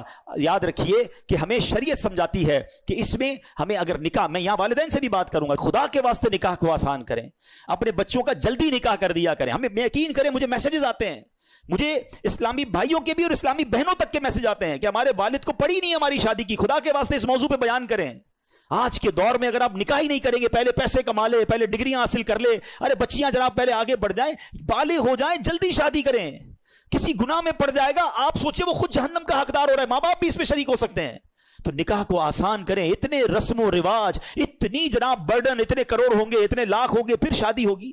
شادیوں کو آسان کریں، نکاح کو آسان کریں۔ سنیے، حضرت عائشہ صدیقہ رضی اللہ تعالیٰ عنہ سے مروی ہے کہ نبی پاک علیہ الصلوۃ والسلام نے ارشاد فرمایا، نکاح میری سنت سے ہے، پس جو شخص میری سنت پر عمل نہ کرے وہ مجھ سے نہیں، لہٰذا نکاح کرو، کیونکہ میں تمہاری کثرت کی بنا پر دیگر امتوں پر فخر کروں گا، اور جو قدرت رکھتا ہو وہ نکاح کرے، جو قدرت نہ پائے تو روزے رکھا کرے، کیونکہ روزہ شہوت کو توڑتا ہے۔ اب اگر ایسا میرا کوئی بھائی ہے جس کا نکاح نہیں ہو رہا لیکن اس کو حرام کام کی اجازت نہیں ملے گی، اب وہ روزوں کی کثرت کرے۔ قرآن کہتا ہے لا تقربوا الزنا انہ کان فاحشہ وساء سبیلا، اور بدکاری کے پاس نہ جاؤ، بے شک وہ بے حیائی ہے اور بہت ہی بری راہ۔ تو اے میرے پیارے اسلامی بھائیوں، ہمیں حرام کاموں سے بچنا ہے۔ یہ کتنا خطرناک کام اور کتنی بڑی سزا ہے۔ حضرت سمرہ بن جندب رضی اللہ تعالیٰ فرماتے ہیں، ایک مرتبہ نبی پاک علیہ الصلوۃ والسلام نماز پڑھانے کے بعد ہماری جانب متوجہ ہوئے، آپ نے ہمیں ہماری طرف فوکس فرمایا اور فرمایا، آج رات میں نے دیکھا، میرے پاس دو شخص آئے اور مجھے زمین مقدس کی طرف لے گئے۔ ہم ایک تنور کی مثل گھڑے کے پاس پہنچے جس کا اوپر کا حصہ تنگ تھا، نیچے کا کشادہ تھا، اس میں آگ بھڑک رہی تھی، اس میں کچھ مرد بھی تھے، کچھ عورتیں بھی تھیں جو برہنہ ہیں۔ جب آگ کا شعلہ بلند ہوتا وہ اوپر آ جاتے، جب شعلے کم ہو جاتے وہ بھی شعلوں کے ساتھ نیچے چلے جاتے۔ میں نے پوچھا یہ کیا ہے؟ تو فرمایا، ان دونوں نے جواب دیا، یہ لوگ زنا کرنے والے ہیں۔ کیا یہ عذاب ہم برداشت کر سکیں گے؟ تھوڑی دیر کی لذت کے لیے کہیں قیامت کے دن کے خطرناک عذاب کے ہم حقدار نہ ٹھہر جائیں۔ علامہ شمس الدین ذہبی نقل کرتے ہیں کہ زبور شریف میں ہے، بے شک زنا کرنے والوں کو ان کی شرمگاہ کے ذریعے آگ میں لٹکا دیا جائے گا، انہیں لوہے کے کونوں سے مارا جائے گا۔ جب وہ مار پڑنے پر فریاد کریں گے تو عذاب کے فرشتے کہیں گے، یہ آواز اس وقت کدھر تھی جب ہنستے تھے، کھیلتے تھے اور اتراتے تھے، بے حیائی کرتے تھے اور زنا کرتے تھے، اس وقت تمہیں یاد نہیں آیا؟ اب چیخو پکار کر رہے ہو۔ تو سوچئے، آج بندہ کہتا ہے یار پاکستان میں جاننے والے ہیں، کسی اور ملک چلتے ہیں، کسی اور علاقے میں چلتے ہیں، وہاں بڑا آسان ہے عیاشی کرنا۔ نہ کریں، بے حیائی سے بچیں۔ اچھا، یہ جو ہے نا حیا، یہ ملتی صحبت سے ہے، یہ ہمیشہ یاد رکھیے گا۔ اگر آپ چاہتے ہیں نا ان گناہوں سے بچیں تو ہمیں ایسے دوست بنانے پڑیں گے جو با حیا ہیں۔ بے حیائیوں کے ساتھ رہ کر آپ نہیں بچ پائیں گے۔ یہاں آخری بات کر دیتا ہوں کہ یہاں ایک اور بڑا مسئلہ پتہ ہے کیا ہو گیا ہے؟ لوگ کہتے ہیں بھائی مجھے بہت کنٹرول ہے، میرے دوست غلط کام کرتے ہیں، میں ان کے ساتھ رہتا ہوں، میں نہیں کرتا۔ مجھے پتا ہے میرے دوست شراب پیتے ہیں، میں نہیں پیتا، میں بیٹھتا ہوں ان کے ساتھ۔ وہ جوا کھیلتے ہیں لیکن میں صرف بیٹھتا ہوں۔ وہ جو ہے نا وہ نشہ ڈرگز کرتے ہیں، میں بیٹھتا ہوں۔ معاذ اللہ وہ ایڈلٹری کرتے ہیں، میں صرف ان کے ساتھ کمپنی دیتا ہوں، میں یہ کام نہیں کرتا۔ یہ آپ کی بے وقوفی ہے۔ آپ دنیا کے کسی بھی ڈرگ، کسی بھی الکوہولک، کسی بھی جواری، کسی بھی شرابی، کسی بھی برے کام کرنے والے کو پکڑ لیں اور پوچھو یہ عادت کدھر سے ملی ہے؟ ایک بندہ بھی نہیں ملے گا جو یہ کہے کہ ابو نے برتھ ڈے والے دن مجھے چرس کا سگریٹ لا کے دیا تھا، امی نے مجھے ایک پسٹل لا کے دی تھی، بیٹا جا کے چوری کرو۔ یہ ساری بری عادتیں کہاں سے ملی؟ یہ دوستوں سے ملتی ہیں۔ ہاں، برے دوستوں کے ساتھ بیٹھ کر کبھی بھی یہ مت کہیں کہ میں بڑا اسٹرانگ ہوں۔ ارے جب اس شیطان نے بڑے بڑے اللہ والے کہلانے والے جن کی دعائیں قبول ہوتی تھی انہیں بہکا دیا، میں اور آپ کیا چیز ہیں؟ تو بہترین طریقہ یہ، ایک جملہ سن لو آج، یہ اللہ کی بہت بڑی نعمت ہے کہ میں اس ماحول اور اس علاقے میں رہوں جہاں میرے لیے گناہ کرنا مشکل ہو۔ ہاں، گناہ کا موقع ہی نہ ملے۔ ایسے ملکوں میں، ایسے علاقوں میں، ایسے دوستوں میں جاؤ ہی نہیں کہ جدھر چانس سے گناہ کرنے کا۔ ہم بہت کمزور لوگ ہیں، چانس ملا تو پتہ نہیں بچیں گے کہ نہیں بچیں گے۔ تو اپنے آپ کو سیکیور رکھنے کا طریقہ یہ ہے کہ بندہ رہے ادھر، بیٹھے ان کے ساتھ کہ گناہ کرنے کا موقع ہی نہ ملے۔ اللہ کی بہت بڑی نعمت ہے، یہ اپنے آپ کو آزمایا نہ کریں، میں بڑا اسٹرانگ ہوں، مجھے کچھ نہیں ہوتا، میں تو جاؤں گا پھر بھی کچھ نہیں ہوگا۔ ارے شیطان نے بڑے بڑوں کو پلٹا دیا، میں اور آپ کیا چیز ہیں؟ تو اپنے آپ کو اگر سیکیور رکھنا ہے۔ اچھا، اسی طرح کی بات جب ہم کرتے ہیں نا، مثال کے طور پہ کسی کو کہا بھائی داڑھی رکھ لو، امامہ شریف پہن لیں، کہتا ہے تھوڑی عادتیں ٹھیک نہیں ہیں، تھوڑے کام سیدھے کر لوں پھر داڑھی رکھ لوں گا۔ میں آپ کو ایک مشورہ دیتا ہوں, اگر آپ کو اپنے کام سیدھے کرنے ہیں واقعی, if you are serious on that, آپ داڑھی رکھ لیں. پتہ کیا فائدہ ہوگا جب آپ داڑھی رکھیں گے نا؟ ایکچولی داڑھی نو انٹری کا بورڈ ہے, گناہ والی باتیں آپ تک آئیں گی نہیں. میں مثال دیتا ہوں, جتنے داڑھی والے بیٹھے نا ان کو پوچھ لیں, ہم کو کبھی بھی میسج نہیں آتا فلاں کلب میں کانسرٹ ہو رہا ہے, فلاں جگہ پر کوئی گانا لگا ہوا ہے, فلاں جگہ کوئی فلم چل رہی ہے, فلاں جگہ کوئی جناب کلب میں یہ ہو رہا ہے. ہمیں میسج بھی آتے ہیں تو کوئی میلاد کا میسج بھیج رہا ہوتا ہے, کوئی اجتماع کا بھیج رہا ہوتا ہے, کوئی محفل نعت کا بھیج رہا ہوتا ہے. کیوں؟ ان کو پتا ہے مولوی صاحب ان کو کیا بھیجیں, ساڈا راستہ رک گیا. ہمیں تو گناہ کی دعوت ہی نہیں آ رہی نا, آپ نے تو انٹری دروازہ کھلا رکھا ہے, جو بھیجنا بھیج دو, کیونکہ میرا حلیہ ایسا نہیں ہے. کئی جگہوں پر حلیہ بچاتا ہے. اچھا میں آپ کو ایک اور عجیب بات کرنے جا رہا ہوں. اگر کسی نے داڑھی باما رکھا ہے نا, اور شیطان تو اس پر بھی حملہ کر سکتا ہے, ہم بھی انسان ہی ہے نا. حملہ کیا شیطان نے, دل ہو گیا گناہ کرنے کا کہ یار میں بھی جاؤں فلاں جگہ پر, اور کوئی امامہ داڑھی لے کر ادھر چلا گیا, تو لوگ کہیں گے مولوی صاحب آپ ادھر کدھر, چلیں بھائی باہر نکلیں, ساڑھا کم اور مشکل. ہم نے خود ہی اپنے لیے مشکل کر دی نا. دس از دا بیسٹ وے کہ میں اپنے آپ کو بنا ہی ایسا لوں کہ گناہ کرنا چاہوں پھر بھی نہ کر سکوں. میں کہوں نہیں پہلے گناہ چھوڑوں گا پھر نیک بنوں گا پھر حلیہ چینج کروں گا, یہ بے وقوفی ہے. آپ اگر واقعی ان حرام چیزوں سے بچنا چاہتے ہیں تو اپنے آپ کو بنا بھی ایسا لو کہ چاہو بھی تو نہ کر سکو, کیونکہ یہی علاج ہے. ورنہ کوئی بندہ کہے میں جناب میں بہت پکا ہوں, تو پکا وکا کوئی نہیں ہوتا. بڑے بڑوں کو گرتے دیکھا, اللہ مجھے بھی محفوظ فرمائے, آپ کو بھی محفوظ فرمائے. تو بہرحال آج کے بیان میں کوشش تو کی ہے کہ ان دونوں باتوں کو کور کیا جائے کہ یہ جنت کی دو چابیاں ہیں, دا کیز آف ہیون, کہ نبی پاک علیہ السلام نے فرمایا جو مجھے زبان کی اور شرمگاہ کی گارنٹی دے میں اسے جنت کی گارنٹی دیتا ہوں. آج سے پہلے ہم میں سے کوئی بھی ایسا ہے, خود جانتے ہیں ہم کہ زبان کی بے احتیاطیاں بھی کسی سے ہو چکی ہوں گی, شرمگاہ کی بے احتیاطیاں بھی ہو گئی ہوں گی. اب بندہ سوچے یار اب میرا کیا بنے گا, میرا رب بڑا کریم ہے, ہاں میرے رب نے راستہ پھر بھی رکھا ہے, اب تک جو ہو گیا نا اس سے توبہ کر لیں, سچی توبہ کر لیں. التائب من الذنب کمن لا ذنب له. آقا فرماتے گناہوں سے توبہ کرنے والا ایسا ہے جیسا اس نے گناہ کیا ہی نہیں ہے. Null and void, delete it. تو آج توبہ کریں اور آج کے بعد نیت کریں کہ انشاءاللہ ان دونوں چیزوں کو فقط حلال ذریعے پہ استعمال کریں گے. زبان کے گناہوں سے بھی بچیں گے, شرمگاہ کے گناہ سے بھی بچیں گے, اور انشاءاللہ اللہ کی رحمت سے نبی پاک کے پیچھے پیچھے جنت میں جائیں گے. اللہ پاک عمل کرنے کی توفیق عطا فرمائے.